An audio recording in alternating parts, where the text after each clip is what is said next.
Eh bien, Leïla, je te laisse te présenter. Moi, je suis Leïla Temrich, donc je suis professeure en sciences de gestion et plus précisément en stratégie à l'Institut Agro Montpellier.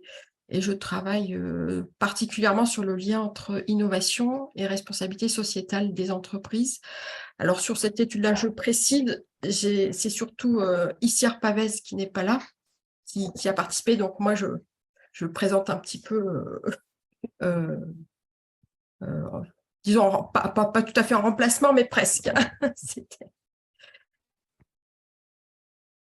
Donc, Louis-Antoine Célesté, je suis maître de conférence à l'Institut Agro Montpellier.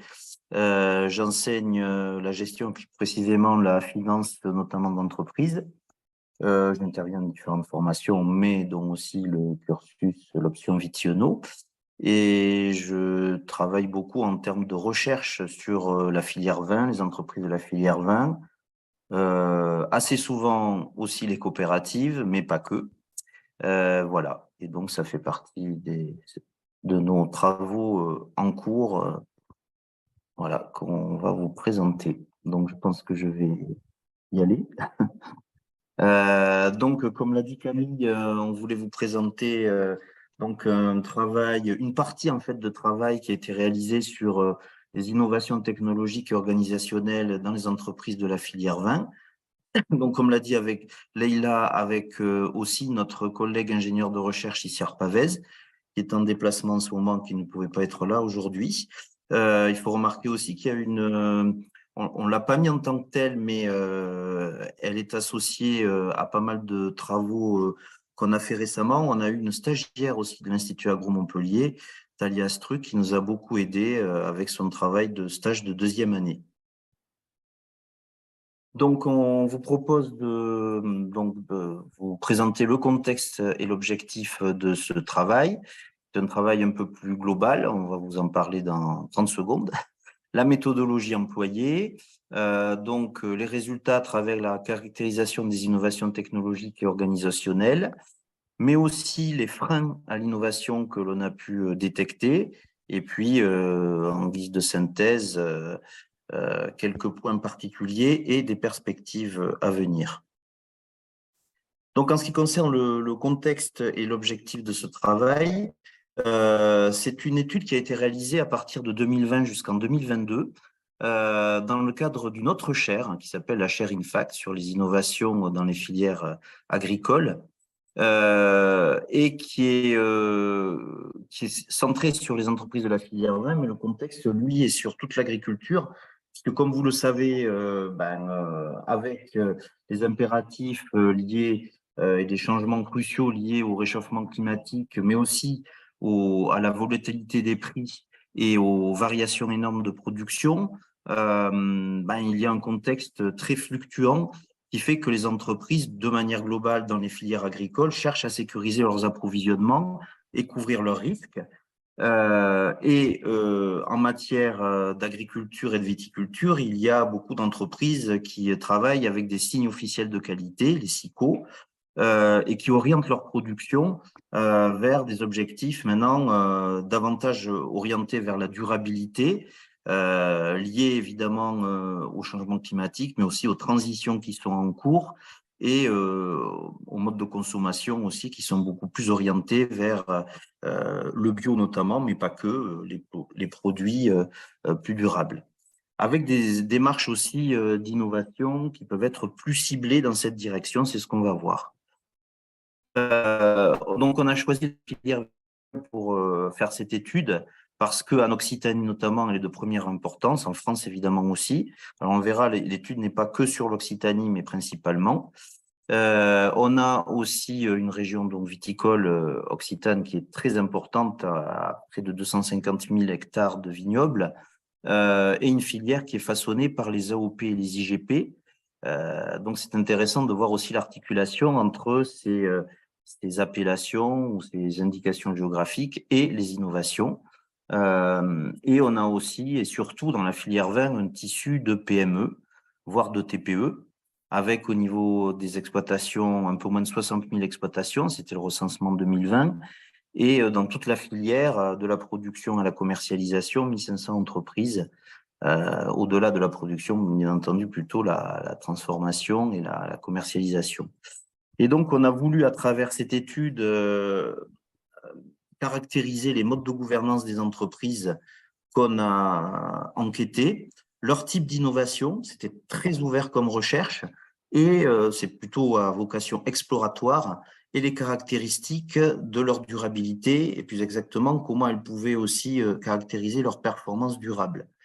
Voilà. Aujourd'hui, on va se focaliser uniquement sur la partie innovation. On va parler un petit peu de gouvernance, mais plutôt vers la fin. Mais on va se centrer sur la partie innovation. On n'a pas le temps de vous exposer tous les résultats de l'étude. Alors, en ce qui concerne la méthodologie, on a travaillé par entretien semi-directif auprès de 16 entreprises de la filière vin, des vignerons indépendants, des coopératives et des négociants. Donc, alors principalement en Occitanie, mais aussi en Alsace ou en Provence. Donc, 6 entreprises de production, exploitation viticole, 5 coopératives et 5 négoces. Vous voyez un peu les tailles d'entreprises en termes de superficie, par exemple, ou de chiffre d'affaires pour les négociants. On a voulu chercher une diversité et des situations assez différentes d'une entreprise à l'autre. Et aussi, dans le négoce, on a vu qu'il y avait des entreprises qui étaient plus orientées vers la production ou d'autres beaucoup plus orientées vers le négoce plus traditionnel, en fait. Donc, ces entretiens semi-directifs ont été réalisés durant 3 ans, entre 2020 et 2022. On concernait parfois 2 personnes par entreprise, ce qui fait presque 25 personnes au total. Notamment dans les coopératives, on a interviewé généralement le président ou la présidente et le directeur ou la directrice de l'autre côté. On a eu des entretiens qui pouvaient durer jusqu'à 2h30, ce qui nous a fait plus de 22 heures d'enregistrement. On a eu des retranscriptions exhaustives de ces enregistrements, sauf pour 2 entreprises qui n'ont pas autorisé l'enregistrement. On a réalisé une analyse de contenu. On a essayé de classifier, c'est ce dont on va parler, les innovations qui ont été mises en avant, mais aussi les démarches de durabilité. Alors là, on ne pourra pas en parler directement, mais indirectement. De quantifier tout ça, même si c'est du qualitatif, ces entreprises, mais on a essayé quand même de quantifier les types d'innovations, le nombre d'innovations, par exemple, en essayant d'aller un peu plus loin. Et puis, on a ensuite utilisé des verbatims et des citations par thème. Alors, je suis désolé, il faut juste, je n'avais pas prévu ça, que j'aille brancher ma batterie. J'en ai pour 10 secondes. Mais je crois d'ailleurs que je vais pouvoir donner la parole à Leïla.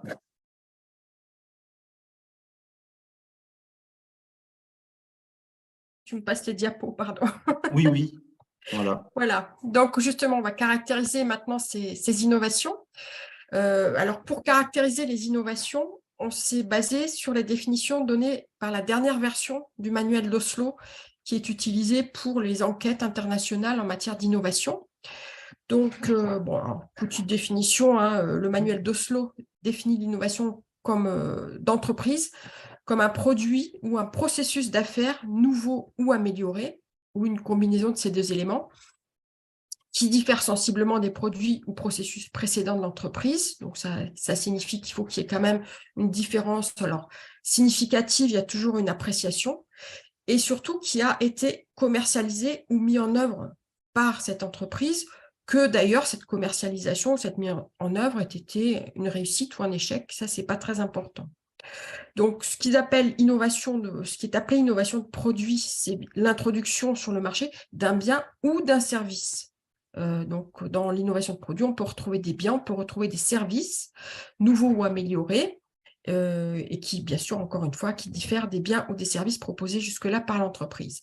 Ce qui est nouveau dans cette version, je crois que c'est la 4e ou 5e version du manuel d'Oslo, c'est ce qu'ils appellent l'innovation de processus d'affaires, alors qu'avant, on avait une classification qui était assez classique, puisqu'on distingue la production, tout ce qui sert en fait dans les processus, tout ce qui sert à la production de biens et de services, tout ce qui participe à la distribution et à la logistique de l'entreprise, tout ce qui peut participer à la commercialisation et aux ventes, tout ce qui concerne aussi les systèmes d'information et de communication dans l'entreprise ou de l'entreprise, mais aussi l'administration et la gestion, ou encore le développement de produits et de processus d'affaires, donc qui seront nouveaux, c'est-à-dire un petit peu la R&D, qu'elle concerne les produits, les processus ou tous ces types de processus d'affaires. Alors, si on a trouvé à peu près, donc, au cours de ces entretiens, il y a environ 353 innovations dans l'une ou l'autre de ces types d'innovations qui ont été mentionnées. Et lorsqu'on les analyse, ce qu'on constate, c'est qu'il n'y a pas vraiment de différence en termes de profil d'innovation général entre les trois catégories d'entreprises qu'on a vues, les vignerons indépendants, les négociants ou les coopératives, puisque par exemple sur les processus d'affaires, il y en a, les vignerons indépendants ont 84, presque 85% de leurs innovations qui concernent les processus d'affaires, les négociants, 82%.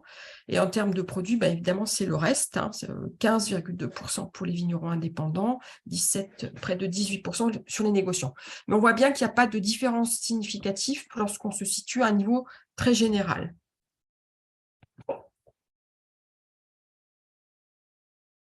Voilà. Alors, si par contre, on classe ces innovations en fonction de la classification donc, du manuel d'Oslo, donc ce qu'on voit donc, au niveau global de l'ensemble de l'échantillon, on voit qu'il y a une majorité d'innovations dans le domaine de la production des biens et services. Donc, ça peut être des nouveaux procédés, par exemple. On verra quelques exemples, puisqu'il y en a plus de 38%. Ça peut concerner aussi l'administration et la gestion, près de 21% au niveau de l'ensemble de l'échantillon. On a assez peu d'innovation de développement de produits ou de processus d'affaires, donc un petit peu ce qu'on appelle un peu la R&D, et quelques innovations sur les biens quand même. Sur les biens, si on rajoute les services, bon, ça fait quand même un pourcentage important. Et là, en revanche, en fonction des catégories d'acteurs, vignerons indépendants, coopératives et négociants, là, on voit bien qu'il y a des profils d'innovation qui sont très différents. Par exemple, donc, en ce qui concerne les négociants, on voit qu'ils innovent beaucoup dans les services et puis dans la distribution et la logistique, alors que les coopératives innovent particulièrement dans les biens, la commercialisation, la vente, mais aussi l'administration et la gestion. Donc ça, c'est aussi une caractéristique qui ressort au niveau des coopératives. Et les vignerons indépendants, surtout sur le développement de produits et de processus d'affaires, donc un peu la R&D, et la production de biens et de services.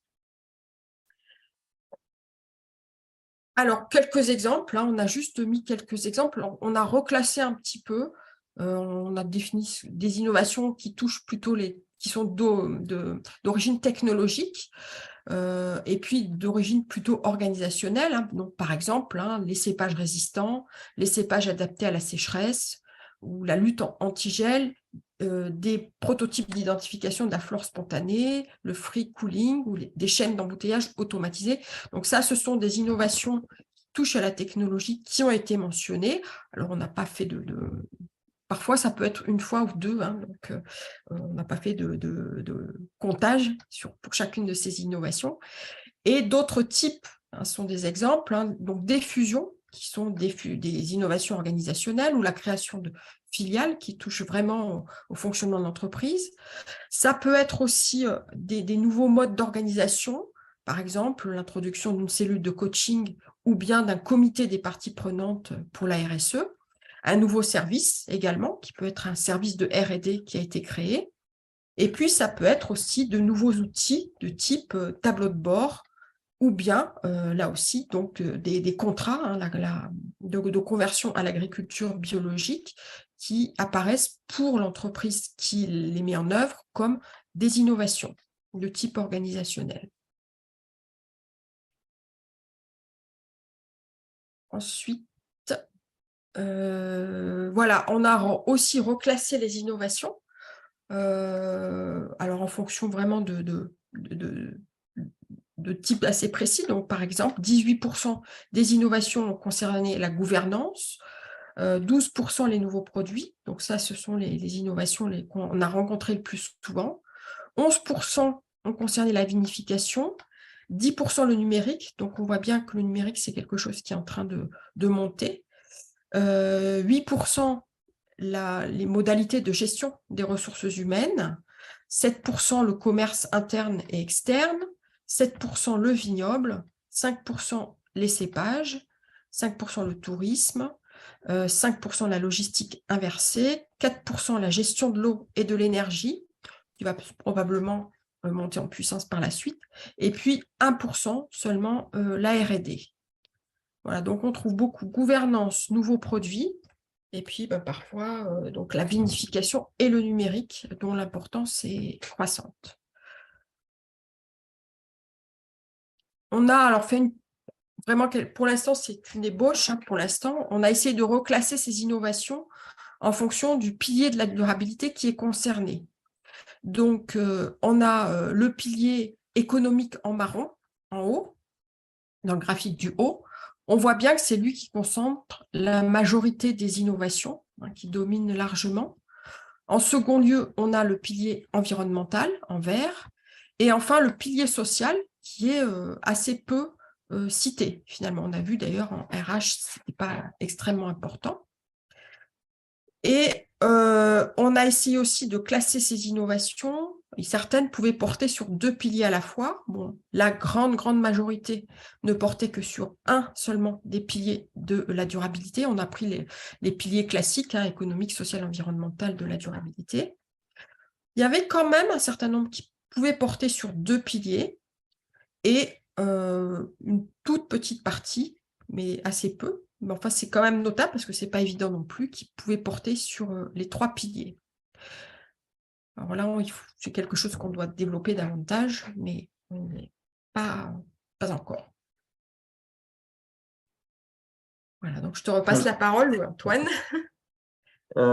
Et donc, par rapport à tout ça, on a aussi pu identifier, grâce aux entretiens, les freins à l'innovation qui apparaissaient dans les discours.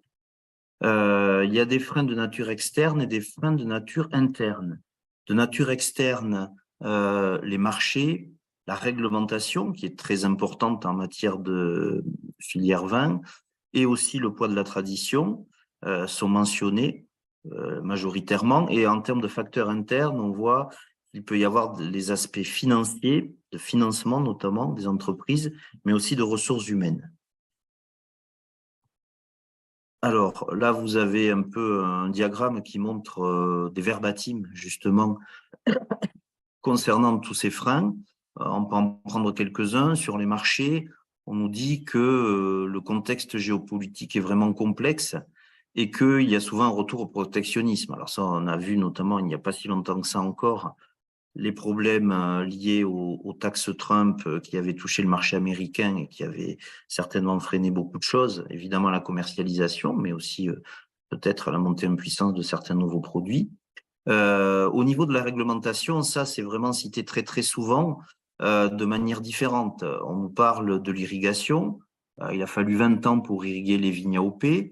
D'autres nous parlent aussi du fait que les appellations sont parfois plus difficiles à faire évoluer et donc moins propices aux innovations, pas de rupture, mais aux innovations un peu plus rapides.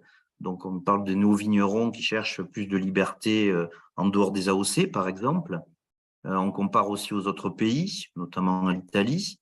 En termes de tradition, certains nous disent alors peut-être c'est pas un frein finalement, c'est peut-être un facilitateur, qu'il y a un poids de la tradition et que parfois on revient par contre à des traditions plus anciennes pour vinifier notamment des pratiques paysannes ou autres. En termes de freins internes, on voit que les aspects financiers sont réels. Comme je vous l'ai dit, il y a beaucoup de PME. Donc, s'il y a des PME, eh bien, à ce moment-là, il peut y avoir des besoins de financement importants, notamment de besoins de fonds de roulement. Et c'est compliqué de trouver, d'avoir des moyens finalement pour développer des innovations qui ne sont pas rentables tout de suite, évidemment. Donc, il y a des freins importants. En termes de ressources humaines aussi, ça concerne notamment les exploitations viticoles, les travaux travaux à la vigne sur le bio. Les compétences sont dures à trouver. et certains audits de l'RH sont vraiment le point sensible qui peut freiner le développement. Donc, il y a de vrais freins qui ressortent. Voilà, donc après ce tour d'horizon rapide, on peut voir quels sont les points saillants qui sont à mettre en avant, et puis peut-être quelques perspectives qu'on a commencé à travailler.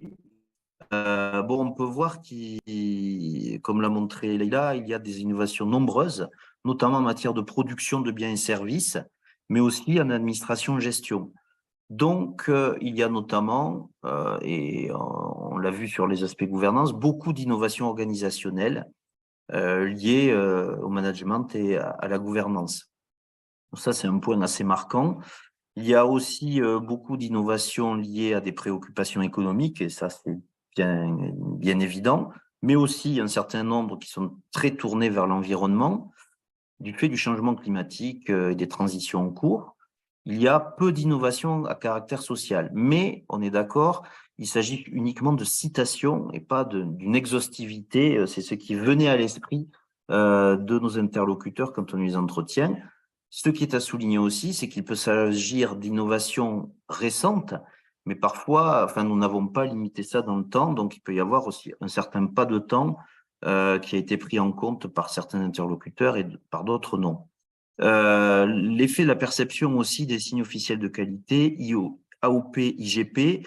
Les AOP peuvent paraître comme étant un frein plus important pour certaines innovations, notamment en termes, alors je ne l'ai pas souligné tout à l'heure, mais par exemple les nouveaux cépages ou les cépages adaptés à la sécheresse ou qui pourraient être plus adaptés ne sont pas toujours dans les cahiers des charges des appellations, et les IGP peuvent paraître plus souples à côté de cela.